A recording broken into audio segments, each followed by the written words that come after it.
duit nggak jelas, enggak lah gitu. Kita harus berani. Saya mencoba berkali-kali berani berisiko seperti itu. Ketemu uang sih nggak jujur, sudahlah.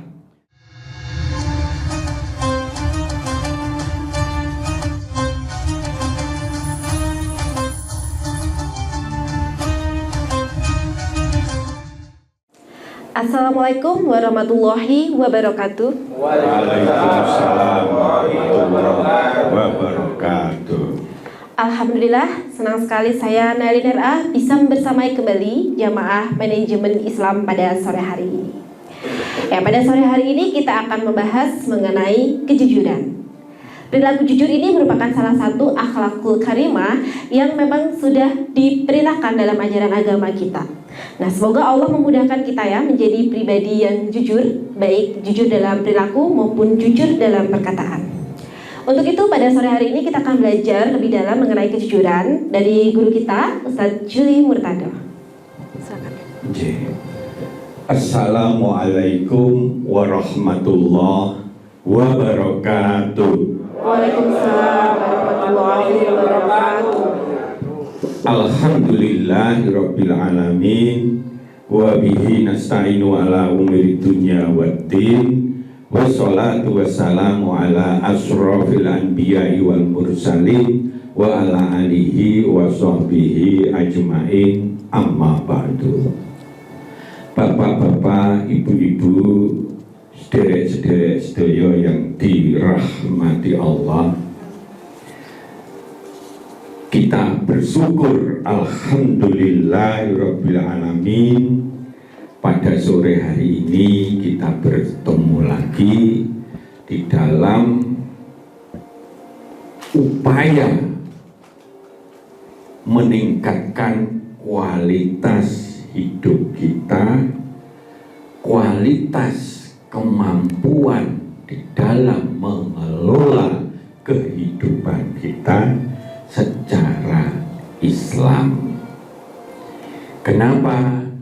Karena kita sudah memiliki Allah terbaik satu-satunya, memiliki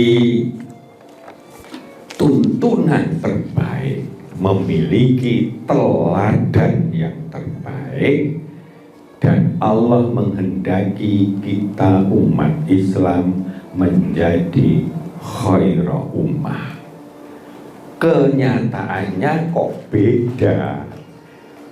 Sekarang justru banyak menjadi buih komoditas politik. Banyak sekali permasalahan umat Islam. Nah, ini tentu berkaitan dengan sejauh mana wawasan ilmu, keimanan, akhlak kita di dalam kehidupan ini. Karena itu konsep manajemen Islam yang kita ingin gembar-gemborkan, kita ingin mempelajari Islam itu bukan aksesori, tetapi intisari, kunci dalam mengelola kehidupan. Beda sekali kalau aksesori, sholat, aku sholat, batani sholat, begitu ada korupsi, ikut korupsi. Tapi kalau intisari, justru makna nilai kehidupan kita harus dimaknai bahwa kita hidup di dunia yang versi Allah hanya 2 jam, atau di tempat surat yang lain hanya 2 menit. Karena Allah itu di Quran, sisi waktu Allah itu menyebutkan 1000 tahun sehari, sisi Allah 1000 tahun di sisi manusia. Jadi kalau ada orang tidur 300 sekian tahun, Ashabul Kahfi itu mung saklemet, gak ono sedina versi Allah. Untuk merubah zaman, untuk merubah Fir'aun saklemetan. Akhirnya diungsep nih, begitu dikasih Musa untuk memberikan peringatan, nggak dikape. Nah, Fir'aun ini luar biasa, kekuasaan yang sudah meliputi menyeluruh. Dia mengatakan Tuhan, gak ada yang wani protes. Bunuh semua bayi-bayi Israel yang lahir, gak wani protes. Itu kan lebih kejam toh. Nah, kan nggak ada di Indonesia seperti itu ya, bunuh anak orang Jawa misalnya gitu kan, nggak ada gitu loh. Tapi toh akhirnya dikeplak nih. Dalam hitungan yang sebetulnya itu hanya beberapa hari saja. Maka kehidupan kita yang di sisi Allah hanya 2 jam, hanya 2 menit. Kalau 10.000 tahun, ya, mari kita isi. Karena walaupun cuma itu di sisi Allah, kita ini di dalam ahli tafsir menyebutkan usia kita ini sudah dibuat suatu genapan. Kita mati itu sudah jelas bahwa dia masuk neraka atau masuk surga. Kalau dia matinya bayi, jelas masuk surga. Kalau matinya dia itu umur 10 tahun, ya kebetulan baik, dia pun akan masuk surga. Jadi seperti itu. Jadi seakan-akan Allah itu sudah melihat kelakuan, oh ya udah usia dia situ itu sudah jelas cetowe lewala, nanti dia akan dihukumi masuk kampung akhirat atau surga. Maka usia kita bukan lamanya yang penting, tapi isinya. Sebab lama itu sudah urusan Allah. Isinya itu bisa memancing suatu kemaslahatan rahmatan lil alamin yang nantinya diridhoi Allah atau tidak. Dan ini masuk ke kampung keabadian. Yang abadi hanya Allah, tapi surga dan neraka itu diasumsikan untuk kekal abadi, saking lamanya. Padahal yang mutlak kekal hanya Allah, karena di luar itu makhluk Allah. Jadi, nah, saking lamanya, neng dunya iku saking pendeknya oleh Allah saiplet. Andaikan dunia seperti emas, tambah lagi bumi, aku nanti ngitung tuh nolnya ribuan nol sudah. Kalau 1 juta kan cuma 6 nol. Itu kalau emas dihitung sekarang harganya 1 juta lebih, dolar naik soalnya. Jadi, nah itu begitu, nolnya itu ribuan. Wis, itu di mata Allah sangat kecil. Tapi surga di mata Allah reward yang terbaik. Ya, maka mari satu persatu kita oncei itu cahaya Allah, tuntunan Allah. Semakin tuntunan masuk dalam diri kita dengan pemahaman yang utuh, dengan keimanan yang akhirnya akan mewarnai setiap perilaku kita, insya Allah di dalam hal ini kita bagaimana? Kita difitnah, fitnah itu nggak ada gunanya bagi kita. Maafkanlah dia. Jangan dibalas yang negatif, balaslah yang positif. Cara Rasul sudah ada contohnya. Rasul sudah meninggal pun yang namanya kakek tuwek kasar setengah mati yang sering ngelok nih saya didulang Rasul, akhirnya dia masuk Islam. Begitu pengaruhnya itu, sudah meninggal pun Nabi Muhammad sangat pengaruh, termasuk kita umatnya. Lah iman kalau pemikiran ini tidak satu persatu, karena kalau langsung blek nggak kuat kita. Satu persatu paham, oh gitu ya. Nah sekarang kenapa the power of jujur itu terkenal sekali ya, Highness ya. Manajemen jujur, bagaimana jujur itu dijadikan bagian dari kompetensi kita watak dasar kita untuk membuat dalam mengelola itu menjadi sukses. Pengalaman penelitian di Amerika, ratusan orang-orang eksekutif tingkat tinggi internasional, yaitu CEO, para CEO, Chief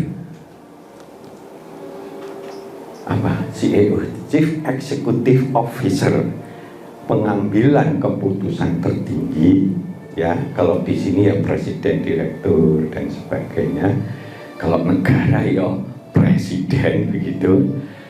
Diteliti karakter mana yang banyak mempengaruhi kesuksesan mereka.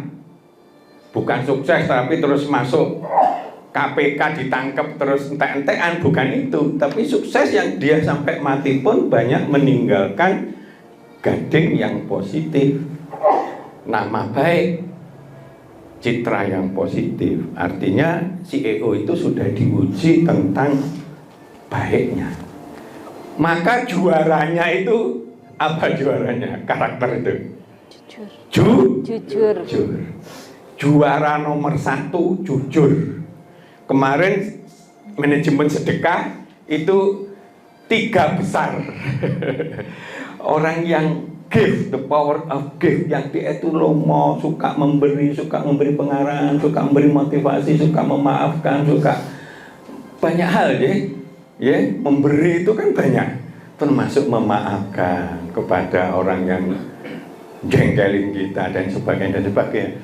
Jiwa give itu termasuk 3 besar. Tapi ranking 1-nya itu jujur. Jujur dalam Islam diukur, upel-upel gak ono. Yang ada sidik, bener, jejak, lurus. Nah, ini bedanya konsep jujur umum sama konsep Islam. Karena konsep Islam ini melandasinya dengan sidik. Padahal sidik itu kalau diatur nanti kita akan lihat, ya, ada begitu. Maka pada manajemen ini diharapkan kita bisa mengelola kejujuran kebenaran, ya. Kejujuran dan kebenaran itu diuplek-uplek sama itu, ya. Nah, sebagai pondasi dasar dalam memudahkan peningkatan kualitas mengelola hidup yang bermaslahat, berkah di segala bidang, termasuk ngelola anak, termasuk ngelola keluarga, termasuk memperbaiki konflik, termasuk mengelola bisnis kalau kita usaha, termasuk mengelola pekerjaan kita biar sukses. Itu awalilah dengan jujur, karena itu pintu awal kebaikan jujur. Nah, jadi seperti itu yang kita lihat. Maka karakter jujur ayo kita pelajari, ya. Nah, kalau kita lihat, ya ini kita ajak, yuk jujur, kita ini semangat berubah hijrah enggak? Padahal ciri khas umat yang terbaik adalah orang yang punya semangat untuk hari ini lebih baik dari kemarin, besok lebih baik daripada hari ini. Sampai nanti kita di penghujung hayat dipanggil oleh Allah, kita diwajibkan untuk belajar. Maka carilah ilmunya, karena kunci dalam Islam justru ilmu itu yang membuat kita bisa sukses dunia maupun akhirat. Orang nggak ngerti, nggak pinter ngomong di depan begini, goleklah kuncinya.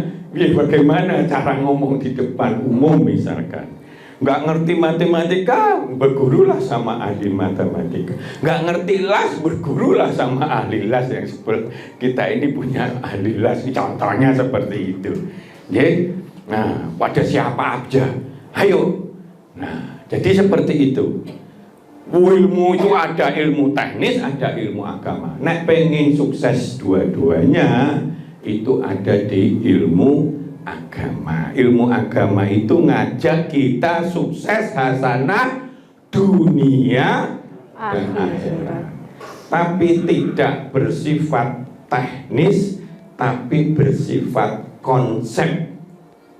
Nah, konsep itu adalah nilai-nilai.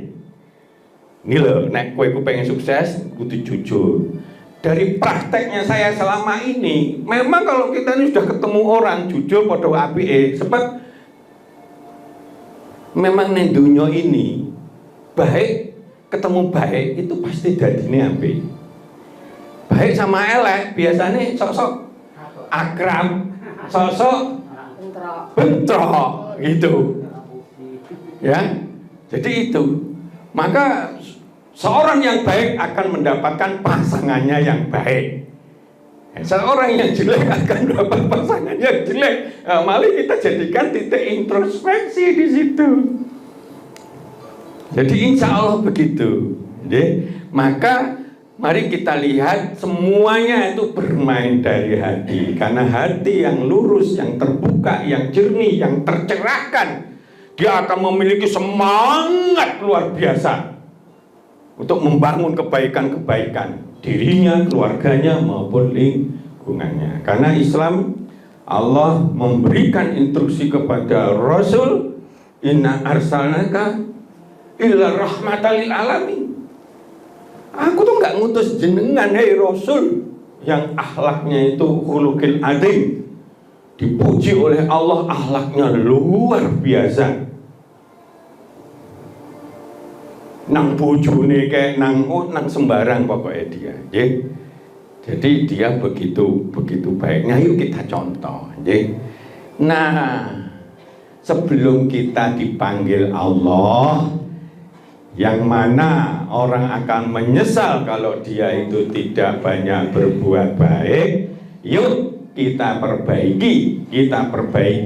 Begitu dipanggil, insya Allah kita tersenyum, karena pada saat yang namanya sakaratul maut oleh Allah seakan-akan sudah ditunjukkan kita ini mau masuk kampung akhirat yang mana, surga atau neraka. Jadi seperti itu.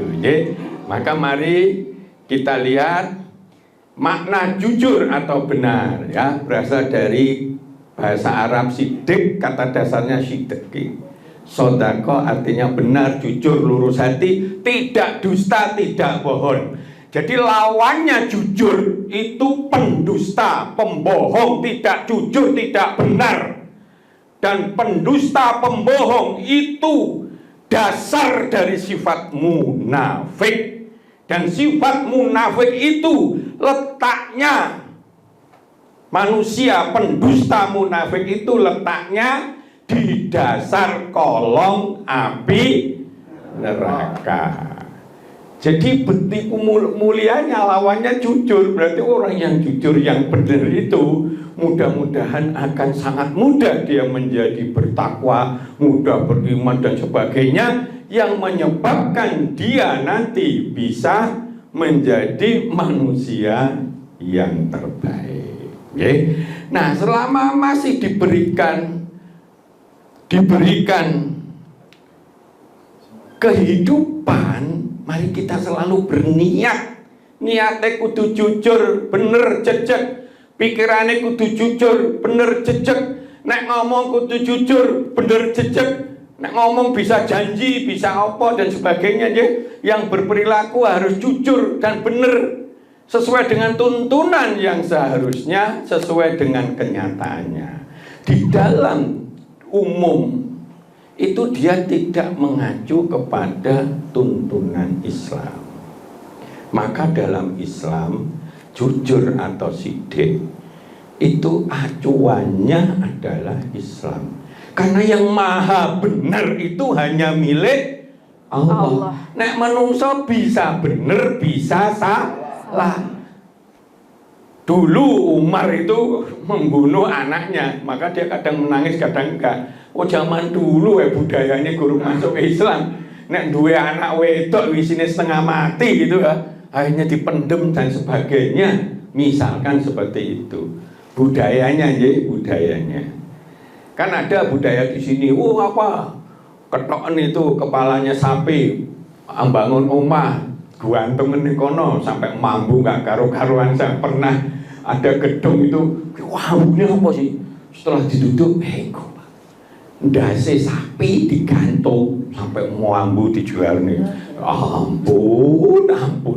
Lah memang dia ngacunya bener yang ngono, nah dia dianggap salah kalau nggak gitu. Karena itu dalam Islam konteksnya itu jalurnya sama. Maka ikatan dalam Islam itu asyhadu alla ilaha illallah wa asyhadu anna muhammadar rasulullah. Begitu kita terikat itu insya Allah masuk Islam. Insya Allah kita masuk surga. Nenek gak sholat dan sebagainya ya akeh mlebu neraka. Nanti di ujung-ujung karek-karek wis gak karo-karuan baru masuk surga. Begitu. Jadi bukan terus langsung belum masuk surga begitu. Nah, jadi seperti itu yang kita lihat. Maka ini niate, pikirannya, perkataannya, janji-janjinya, perilakunya harus jujur, jejak, lurus, sesuai dengan kenyataan, fakta, sesuai dengan tuntunan yang seharusnya. Kalau enggak ya kita koreksi. Inilah yang membedakan manajemen Islam sama manajemen secara umum. Maka hatinya, pikirannya, perkataannya, perlakuan selalu dijaga sesuai kebenaran, kejujuran, sesuai dengan kenyataan yang sebenarnya. Kalau itu elek ya elek, api ya api, adil nggak api, nepotisme ya nepotisme, jangan sampai nanti nepotisme tapi diputuskan nggak nepotisme, jangan seperti itu. Jadi tuntunan kebenaran harus menurutkan secara konsisten. Jadi itu yang kita lihat. Waktunya sudah masuk break, monggo silakan. Alhamdulillah kita sudah belajar mengenai makna kejujuran dan bagaimana kita harus menjaga kejujuran tersebut. Kita akan terus memperdalam kajian kita pada sore hari ini mengenai kejujuran, tapi kita akan kembali setelah jeda pariwara yang berikut ini.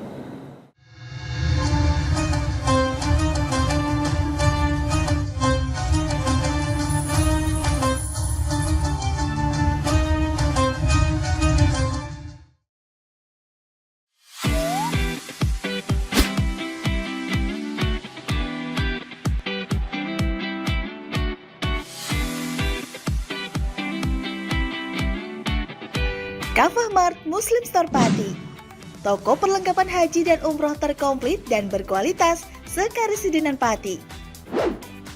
Permisi Mbak. Monggo, Assalamualaikum. Selamat datang di Kafah Mart Mbak. Ada yang bisa saya bantu? Nah ini Mbak, kebetulan aku mau cari perlengkapan umrah dan juga oleh-oleh umrah ada? Ada Mbak, di sini semua perlengkapan oleh-olehnya sudah lengkap Mbak. Mari saya antar. Oke. Mau cari perlengkapan haji dan umroh? Ada. Mau cari mukena dan sajadah? Ada dong pastinya. Atau mau cari oleh-oleh haji dan umroh? Juga ada.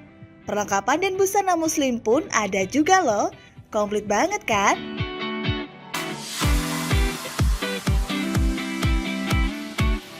Di Kafah Mart Muslim Store Pati juga menyediakan produk-produk kebutuhan sehari-hari, aneka herbal dan madu, serta aneka kurma. Selain berbelanja, Anda juga bisa berkonsultasi mengenai problematika bisnis dan keluarga muslim secara gratis loh. Kafah Mart Muslim Store Pati ada di Jalan Syekh Jangkung Pati nomor 11, Kelurahan Pati Kidul, Kecamatan Pati Kota, Kabupaten Pati. Buka setiap hari mulai dari jam 7.30 pagi sampai dengan jam 9 malam. Sekarang, nggak perlu bingung lagi. Datang dan pilih sendiri sesuai kebutuhanmu. Kafah Mart Muslim Store Pati, belanja puas, pasti berkah. Monggo Mbak. Terima kasih telah belanja di Kafah Mart. Semoga berkah ya Mbak.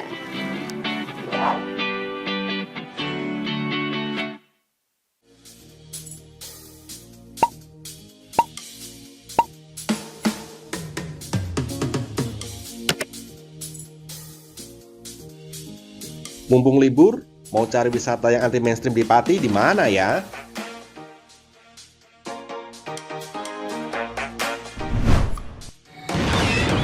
Ini dia, wisata batik Yuliati Warno.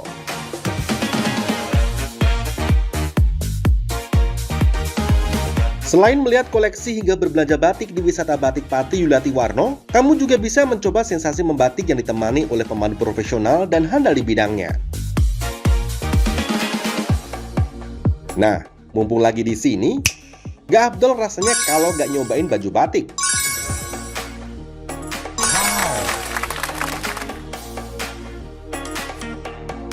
Dengan mengusung konsep sebagai tempat edukasi dan wisata batik Pati Yuliati Warno ini hadir dengan tujuan agar pengunjung dapat melihat dan terlibat secara langsung dalam proses pembuatan batik di semua tahapannya.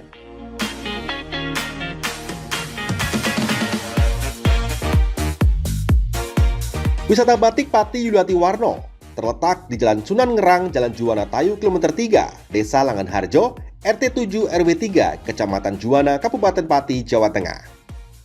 Hubungi nomor 081 326 693 300 atau 082 137 769 333 untuk reservasi lebih lanjut. Ayo, datang langsung ke wisata batik Yuliati Warno dan rasakan sendiri sensasi membatik langsung dari ahlinya.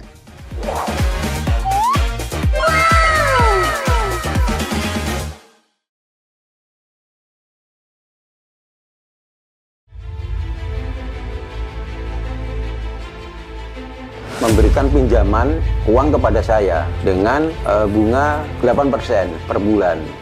Membedah opini narasumber, menggali lebih dalam untuk mendapatkan perspektif baru yang lebih faktual. Masalahnya, nota perbaikan kapal itu semua ada di saya. Kenapa Tomo bisa menunjukkan? Demi mendapatkan informasi yang solutif dan terpercaya dalam Bedah Opini. Setiap Rabu jam 11 siang hanya di Lingkar TV.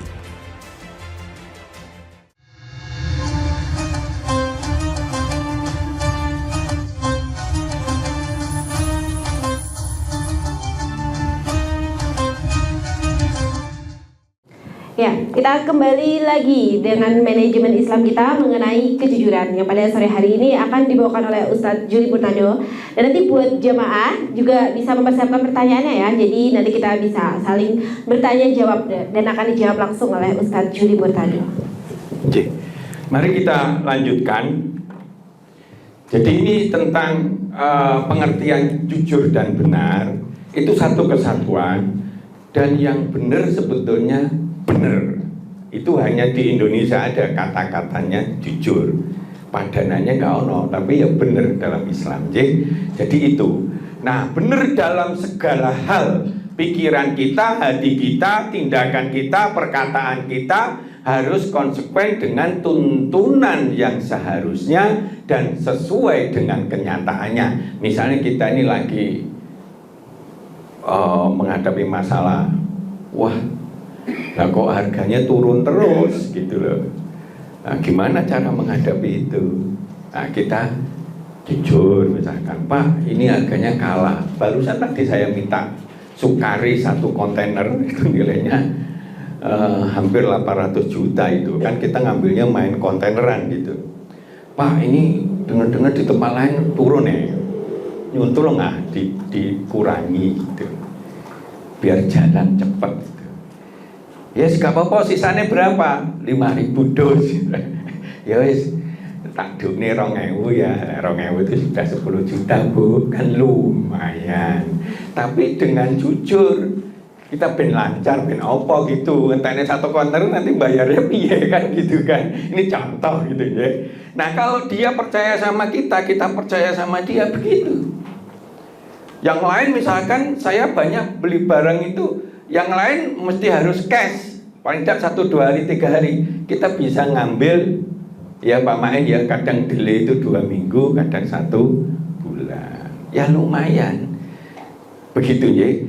Membangun kejujuran itu sama dengan membangun kredibilitas. Dalam bisnis itu sangat penting banget. Orang kalau udah saling percaya enak, hanya dia ngasih rego nggak banding-bandingan. Pokoknya enak aku dodolan. Seperti di 2 kelinci itu kalau order gitu, hanya WA aja. Padahal ordernya bisa 10 red misalkan. Dari Lampung misalkan. Kasih harga yang terbaik. Karena sudah saking percaya nih. Berkali-kali dia ke luar negeri, Pak Juli kirim ya, ada gitu. Enggak lah Pak. Pokoknya kasih mutu yang bagus, kasih rego yang terbaik, itu jalurku. Nah nanti kalau masuk ke pribadi kan akhirnya pikirannya bisa lain. Barang elek, terus akhirnya karena sudah pernah diemploi ya, pernah disonggo katanya ya, pernah dipangku, akhirnya ya apa njaluke sing ngamploki atau mangku, bahayanya di situ. Nah, maka mari kita lanjutkan. Cerminan karakter ahli jujur benar blegere kaya apa, ya. Orang yang selalu ingin bersikap jujur, benar, jejak dimanapun dan berusaha menegakkannya dimanapun itu. Saya sering ngelene itu nggak bener itu. Nek nimbang yang bener itu apa piye Pak Main itu caca piye lali nek nimbang gitu harus bener gitu loh ya. Harus apa anu timbang dan sebagainya. Itu nyolong pada kalau nyolong gitu loh misalkan seperti itu. Jadi seperti itu dia menegakkan, selalu mengingatkan semua yang menjadi bagian tanggung jawabnya untuk ngajak jujur, dan dia sendiri harus ngajak jujur. Yang repot itu sekarang masalah pajak gitu, ya toh. Nah, kita gak ogah lah, aku nipu main jujur aja. Tapi memang di pajak itu belum sempurna. Jadi harus ber-PPN, padahal belinya kita masih banyak ke non-PPN. Nah, semacam itu. Padahal non-PPN itu UMKM. Wong sing duwe PPN, iso ngasih PPN, itu hanya perusahaan yang gede-gede. Lah gede nih wong gede, ya tak? Yang cilik bagaimana?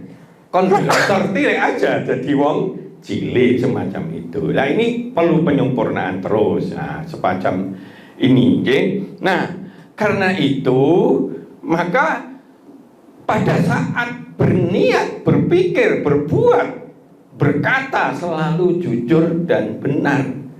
Lurus hati, tidak mau bohong, tidak mau curang, apapun fakta kebenaran yang seharusnya harus dijadikan rujukannya. Selalu menjaga kejujuran kebenaran di setiap keadaan, kapan saja, dimanapun berada, apapun resikonya, karena yakin itu adalah kebaikan dan tuntunan dari Allah yang akan membawa kebaikan, keberuntungan, dan keberkahan.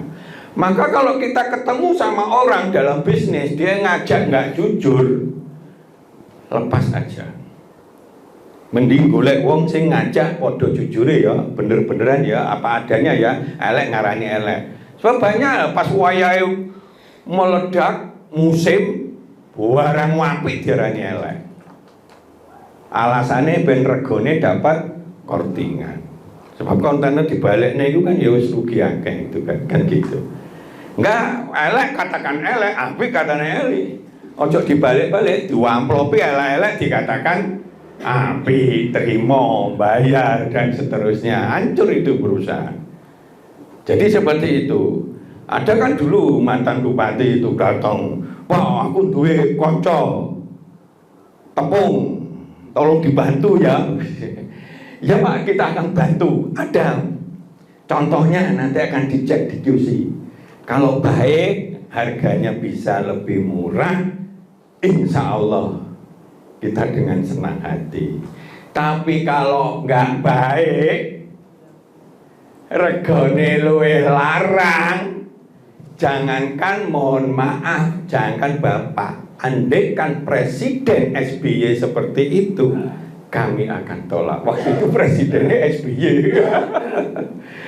Enggak lah, gitu loh. Enggak lah, duit nggak jelas, enggak lah, gitu. Kita harus berani. Saya mencoba berkali-kali berani berisiko seperti itu. Ketemu uang sing nggak jujur, sudahlah. Karena itu kalau ada karyawan sing ketoke memang nggak jujur, ambles siapapun dia. Itu ono sing ning kabeh iki diwedeni dhek ngono ki. Alah dek gak jujur. Anak buaya akan lebih senang karena akan ditingkatkan, menggantikan itu. Alah gampang. Karena itu kalau orang pada posisi seperti itu harus dia punya kualitas. Saya pernah ada mimpin pabrik bangkrut, suruh dandani, kumpulnya kabeh. Hari ini kita sudah punya kerugian sekian-sekian, sudah 2 tahun. Saya diminta untuk dandani. Saya akan habis-habisan tidur di pabrik ini walaupun katanya angker gitu. tak golek kamar, tak tidur dhewean bengi wis gak urusan. Jadi begitu. Akan sungguh-sungguh mungkin bisa selamat. Kalau enggak. Karena itu kepada senior, manajer-manajer, kalau enggak mau kerja yang benar dan sebagainya, habis mating ini bilang ke saya, keluarlah. Nanti akan banyak diganti orang-orang yang junior yang lebih baik. Nah, aku wani itu, bangun pabrik ucul dari nol aja wani, dan ini pabrik rusak berkali-kali wani gitu loh ya. Nolak misalnya kayak gitu. Nah, kita wajib seperti itu. Kalau saya, kalau jenengan cobalah ngelihat dari kekuatan-kekuatan. Apapun resikonya, karena yakin adalah kebaikan dan tuntunan Allah akan membawa kebaikan, keberuntungan, keberkahan. Sing baik akan ketemu baik, elek ketemu elek. Mendingan berbisnis dengan orang baik daripada berbisnis dengan orang yang mendingan ketemu orang yang saling menjaga baik ben gak saling merugikan daripada ketemu orang lemah tak tipu. Wah, itu jahat, itu nggak baik. Atau kita lemah ditipu gitu ya, dan seterusnya. Barang difoto apik, dikirim elek dan sebagainya. Memang rugi banyak itu. Kadang-kadang kita pernah, makanya pada marketing kita selalu nek kowe keliru rego dan itu rugi, sudah omongan kita sudah keluar, pegang itu omongan. Neng sok kudu mbok pelajari lagi, ojo jebol bolak-balik. Ya bangkrut kalau jebol bolak-balik gitu. Jaga omongan. Rugi berapa gak urusan gitu aja. Nah, jadi seperti itulah. Maka ini salah satu di Muttafaq alaih di Bukhari Muslim juga ada suatu hadis yang artinya hendaklah setiap orang berbuat kejujuran karena kejujuran akan membawa kepada kebaikan. Ingat, jujur benar itu menuju kepada baik. Enggak jujur, enggak benar menuju ketidakbaikan. Lah nek wong saiki enggak jujur tapi pejabatnya kok tinggi, wah duitnya wakeh, ya ditenono nanti. Satu saat sebelum meninggal dikeplek nih sama Allah, paling tidak di dunia dicicil gitu. Saya punya keyakinan, jangan silau kepada orang yang berhasil, tapi goro-goro nipu atau dusta atau bejo gitu. Pasti ada saatnya dia akan kena getahnya. Nah, kebaikan akan membawa ke surga. Orang yang jujur akan dicatat oleh sisi Allah, orang yang jujur dan benar, orang yang sidik. Maka Umar begitu dengar Rasul meninggal, pedang diweter gitu. Umar memang terkenal berani, temperamental, tapi adil. Begitu orang menggunus takut kabeh, di situ ada yang namanya Abu Bakar, Umar. Rasul itu juga manusia, jadi pasti juga ada waktunya. Lemas, terus metenteng sopo sing bojok gitu kan, ceblok pedangnya, gugup nangis di Rasul yang dia cintai, yang kita cintai. Jadi gitu. Maka sebaliknya, lawannya jujur bener jejak itu bohong, dusta. Dusta membawa kedurhakaan, pengkhianatan, dalam keluarga maupun dalam negara gak urusan. Di semua pokok bohong itu akan menuju kepada kedurhakaannya, kepada pengkhianatannya. Kedurhakaan itu akan membawa ke neraka. Orang yang suka dusta dicatat oleh orang sebagai pendusta, pembohong. Pendusta, pembohong itu dasare wong munafik. Kalau berkata dia bohong, kalau berjanji dia ingkar janji, kalau diberi amanah berkhianat, pribadi maupun negara podo ae. Jadi gitu. Hati-hati kalau jadi pemimpin, apalagi negara gitu kan. Dia akan menjadi manusia-manusia yang berada di inti neraka. Nah, paling bawah. Maka kalau kita lihat ini ya, A'udzubillahi bismillahirrahmanirrahim. Saya dianjurkan ben gak lali maca ngene jenenge gak apal ya. Wadkur fil kitabi Ibrahim innahu kana siddiqon nabiyya. Dan ceritakanlah Muhammad kisah Ibrahim dalam kitab Quran. Sesungguhnya dia Muhammad adalah seorang yang sangat mencintai kebenaran, dalam hal ini siddiq, dalam hal ini kejujuran. Sangat seneng, jujur seneng. Apapun resikonya, wes. Apapun resikonya. Karena apa? Karena kejujuran dan kebenaran itu akan membawa kebaikan, membawa ke surga. Mung waktunya kadang-kadang bisa aja saat itu. Maka pada saat itu istrinya Fir'aun klutek gitu, dia bilang astagfirullah atau bilang subhanallah begitu, terus akhirnya konangan.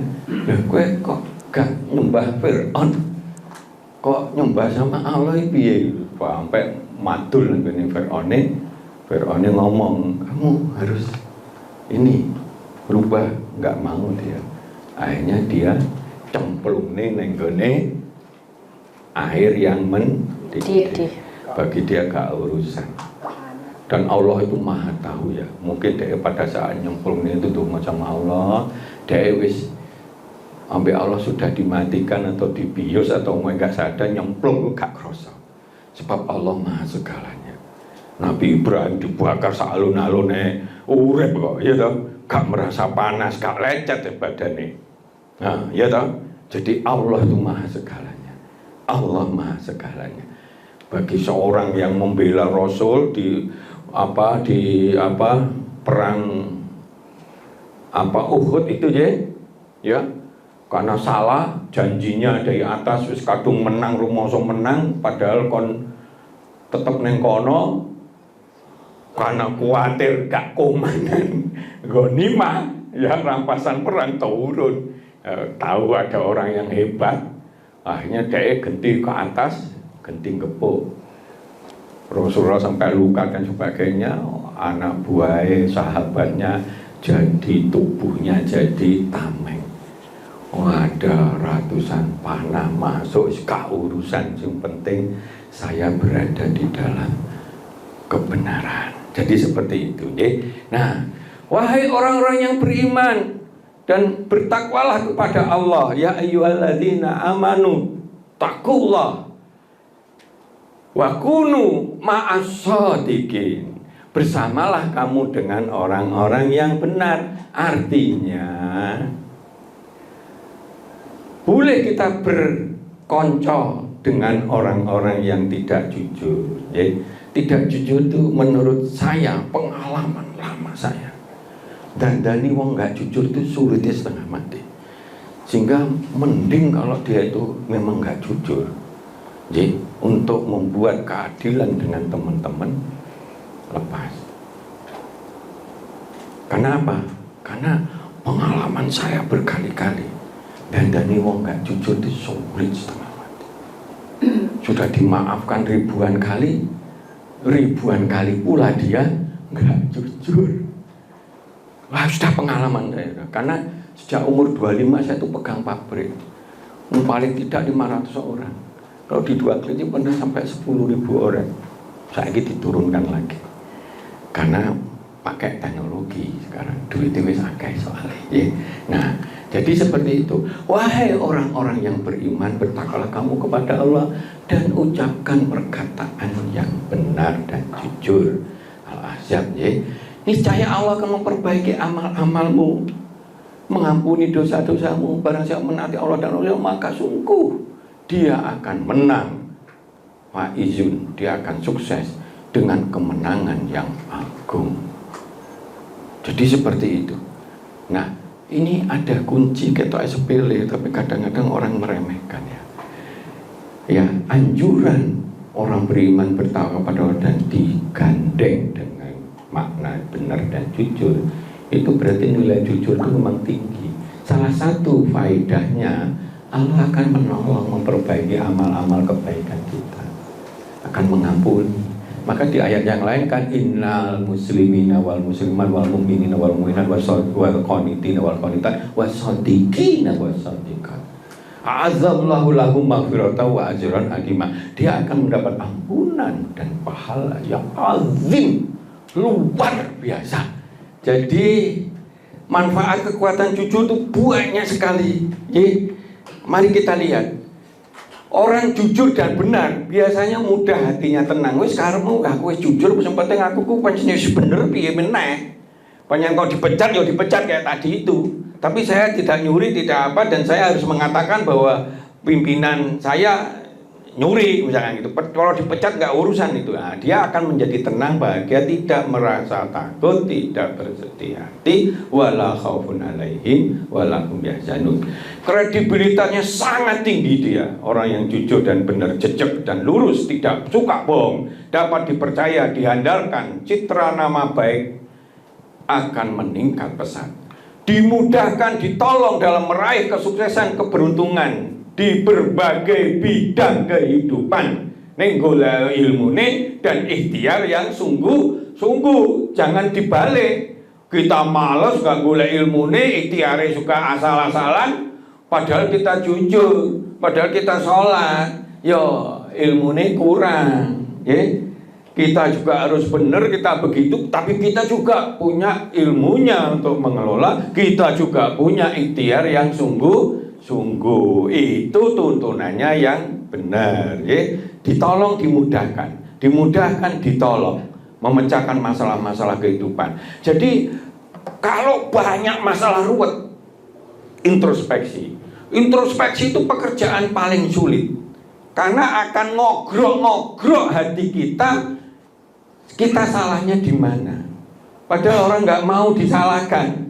Nek disalahne wong kan nesu kan gitu kan. Apalagi diri sendiri, enggak gitu loh. Nah, itu pertanda kita ini belum memiliki tingkat kejujuran yang bagus. Kalau kita ini memang sidik, jujur dan benar, maka dia hantamkan semua wawasan dari lingkungannya, mencari data sana sini untuk introspeksi dia dalam keadaan benar atau tidak. Kalau salah dan dikoreksi. Ini datanya coba kumpulkan. Iya ya, ini kita ini marginnya terlalu tipis Pak Zainul misalnya gitu ya. Oh, ini kalau kita gitu ongkos naik terus ya rugi misalnya seperti ini, contoh misalnya seperti itu ya. Jadi orang jujur maka dia akan berkembang yang namanya MBO, manajemen by objektifnya, akal sehatnya akan sehat berkembang, dan memutuskan segala sesuatu itu lebih mudah dalam memecahkan banyak masalah kehidupan, masalah keluarga, masalah anak, masalah bisnis, masalah ekonomi. Semuanya awali dengan jujur, introspeksi diri. Angel, tapi itu menunjukkan kejujuran kita masih tanggung. Kalau kita tidak mau ngorek-ngorek diri kita sendiri tentang itu, jajannya kekuranganku apa sih, kekuranganku apa, maka jangan kelebihanku apa. Maka pernah ada test case tertulis begitu, coba wong jujur sama enggak itu beda sekali. Kalau wong jujur kekurangannya suruh ngecek kekurangan dan kelebihannya, dia banyak nulis kekurangannya, bukan kelebihannya. Karena bagi dia kelebihan sudah nggak terlalu penting bagi dia, karena sudah dijalankan. Tapi kalau kekurangannya itu dikoreksi, dia sadar, dia memperbaiki, kan dia tambah beruntung, gitu. Tambah beruntung toh, kekurangannya makin sedikit. Nek api itu ya dijogo ae. Maka nulisnya banyak kekurangannya. Tapi kalau di dalam tes case 80%, nulis kui kelebihannya wakeh, kekurangannya paling siji atau dua, itu malu diketahui orang dan sebagainya. Jadi itu dimudahkan untuk sukses berkembang dengan menerapkan manajemen by objektif atau menggunakan rasional akal sehat. Mendapat pertolongan dalam membangun kebaikan-kebaikan yang banyak, dimudahkan, ditolong membangun kebaikan-kebaikan. Termasuk dia kuat sekali, kredibel sekali. bisa dipakai kemana-mana kalau dia mau ya, akan dicintai oleh Allah, diberi ampunan dan pahala agung, mendapat keberuntungan hasanah dunia akhirat dan menjadi ahli surga. Nah, kekuatan akal sehat, objektivitas, keadilan, keharmonian, kekompakan, kebijaksanaan akan berkembang terus di dalam kehidupannya. Artinya dia akan menjadi orang yang sehat jasmani, rohani, dan kemampuan di dalam mengelola kehidupannya. Dan jujur adalah pondasi dasar dalam menyuburkan, memudahkan, membuka pintu-pintu keimanan, keikhlasan, keilmuan, amal soleh, akhlak karimah, kesabaran, keihsanan, ketakwaan, dan rezeki yang berkah berlimpah. Jujur nggak bakal acur, yakin itu. Jujur akan makmur, jujur akan subur. Oh, saiki jujur acur, Pak. Kalau dia lemah ilmunya, lemah ikhtiarnya, nggak kekeh memegang suatu kekuatan dan kemampuannya, yuk acur dia. Karena orang yang lemah itu dimanapun akan menjadi kalah.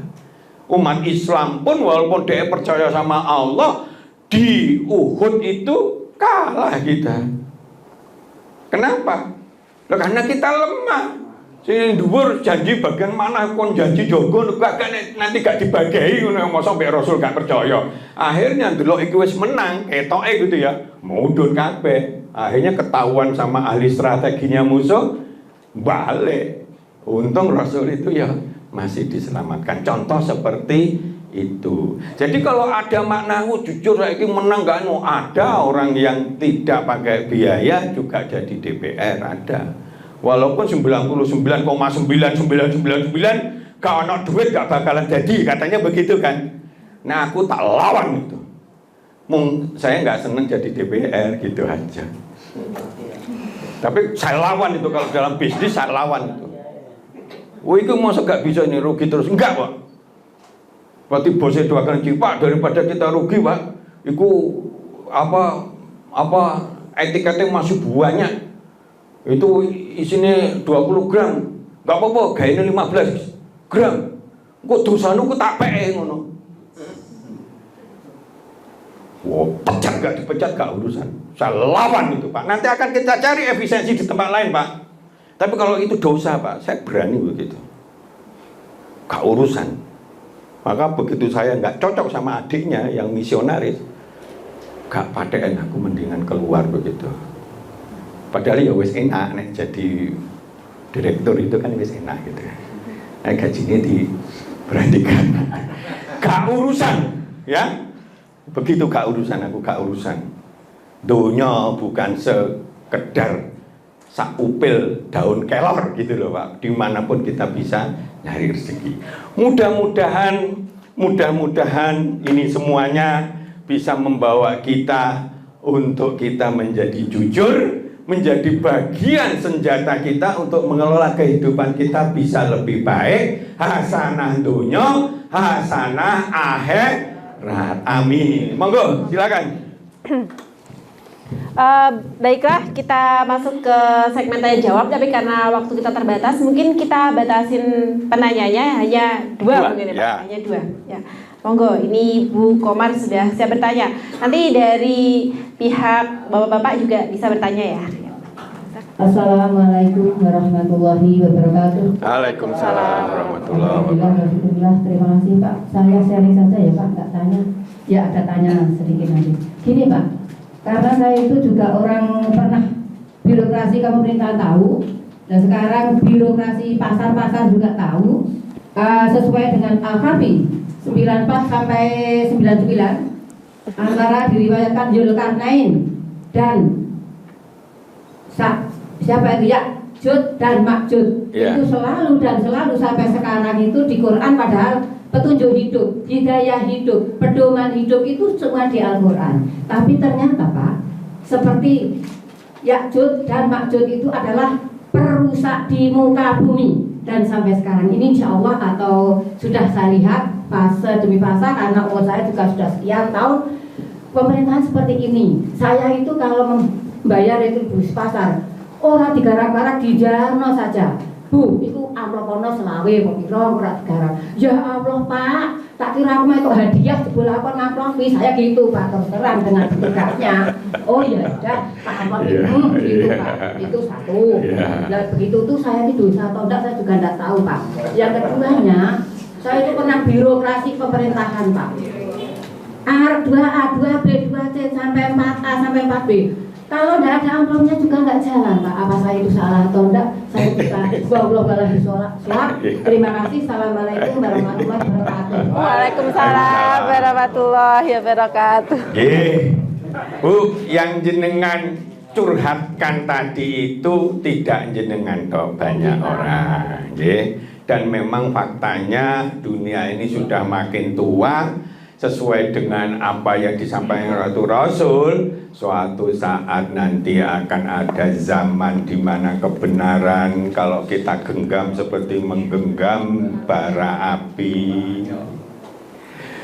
Kalau ada kebenaran dibalik menjadi kejahatan, kejahatan dibalik jadi kebenaran, wolak-walik zaman dan sebagainya. Kayaknya kita memang sudah mendekati hari akhir. Zaman Rasul itu yang memang di zaman akhir ini globalisasi itu pun sudah disebut sebagai zaman yang mendekati akhir zaman. Menunjukkan dunia itu saja ini ribuan tahun yang lalu diciptakan. Jadi wong wis tuwa. Sekarang pertanyaannya, kita hidup neng dunia terus enggak? Kan enggak ya. Begitu ada kiamat semuanya nggak bisa ngeyel, mbok yo presiden, mbok yo apa, nggak mungkin lah dia mau KKN sama anaknya, nggak, ya nepotisme dan sebagainya nggak mungkin. Duwe harta sak gede bumi, gengi joli dosane dhewe nggak mungkin, dia akan menyesal. Karena itu di dunia kita sudah bener Bu, sudah kalau memang kita nggak begitu ya sudah. Nah, tinggal kita golek rezeki kan bisa di tempat lain. Oh, sekarang ini kalau nggak jadi kepala bagian, nggak ngupeti, nggak ngasih amplop sebagai rasa syukur. Nah, inilah hebatnya zaman sekarang ini. Barang korupsi nggak halal tapi dibuat kondisi budaya, wis diangkat, wis dibantu. Mbok yo terima kasih, rasa syukur. Bersyukur itu kan api. Amplop bisa ratusan juta. Bu, jenengan beri to. Anakku iki saiki diuncal ning Papua. Sudah pendidikan Diklapa ranking 1 nasional. Dia sering curhat. Apa aku kok metu kok piye yo? Maafnya masih banyak sekali. Angel. Nah, piye gitu. Enggak stres. Bapak yang ngajarin begitu di lapangan seperti itu kan enggak mudah. Jadi begitu. Tapi tetaplah kita berada di konsep Islam bahwa Islam ning donya mung sak 2 menit atau 2 jam. Kita tetap kalau kita kepentok sana kepentok ini, insya Allah kalau orang baik di dunia tidak bakal kekurangan. Neng ojo males, berusahalah sungguh-sungguh. Mau jadi penjahit seperti kita ini, mau jadi pedagang, gitu, mau jadi apa? Insya Allah dicukupi. Insya Allah, pokoknya jangan boros-boros, ya besar pasar daripada tiang. Gaji 5 juta umpamane ngono, tapi krembat dan sebagainya bendino, sekali krembat 1,5 juta. Nah, kalau di Surabaya kan begitu ya, habis. Nah, bojone nek blonjo apa pernah istri saya itu nek blonjo ya, banyak istri saya itu wongnya sederhana, sak perlune ngono. Ning Surabaya itu orang bea cukai blonjo itu mulai itu mesti nggawa. Akhirnya dibantu mbek sing bolone tanggane iki, tak bantu. Ternyata begitu sampai akhir bulan utang nanggone wong sing miskin. Masya Allah. Duit piroe kan begitu bojone meninggal konangan duit bojo 3 Bu, Denpasar 1, Malang 1, Surabaya 1. Begitu meninggal gue Bu. kono sing njaluk ini, kono njaluk kuwatir ndang cepet ilang ikune. Teko lho geger. Ambek tonggo-tonggo, ya ampun, inilah kehinaan di dunia. Ya. Jangan khawatir Bu, tapi terus berusaha. Orang Islam harus menjadi hasanah dunia, hasanah akhirat. Itu artinya orang Islam itu kudune bisa sukses dunia, sukses akhirat. Neng semuanya ada ilmunya. Ojo kata Rasul, kowe ojo kakek nang masjid jentak-jentit dikit terus. Kowe ku duwe bojo, duwe anak, kerja. Waya anu ya salat begitu, ojo jentak-jentit donga ya Allah kowe rezeki muga-muga bantalku besok dadi isine duit kabeh. Nek ngono ya gampang, iya toh? Ada ilmunya, ilmu dunia, ilmu akhirat. Maka mari kita bikin suatu acara, ilmu kita tambah pinter ngelola. Sebab di dalam urusan surplus itu mau dua yang dipikir, melebu ambek metu. Nah, melebune siji metune loro, korok-korok digoda akhirnya korupsi. Nek mlebune 10 ya metune ya nek iso gaya wong Cina itu metune ya kudu 9 paling dadeke nabung ngono. Perkara mangan cuma siji sekali enggak apa-apa. Tapi pakai ilmu nih gayane wong Cina Jawan biyen iku dhek hidup bersoro-soro di tempat yang memang soro gitu. Nah, jadi seperti itu. Tapi ojo ditiru tempat lainnya. Tapi dalam hal pekerja keras ini dan hemat itu bisa kita ambil contoh dari Cino tadi gitu ya. Nah, cukup Bu? Alhamdulillah. Ada lagi? Cukup? Oke, saya kira demikian.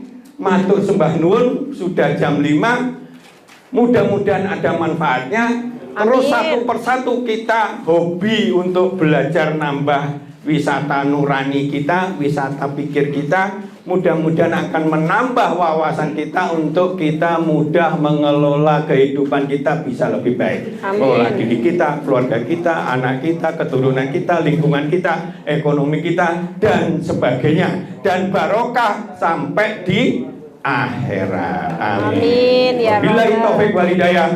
Wassalamualaikum warahmatullahi wabarakatuh. Waalaikumsalam warahmatullahi wabarakatuh. Kejujuran adalah ketenangan, sedangkan dusta adalah kegelisahan dan keraguan.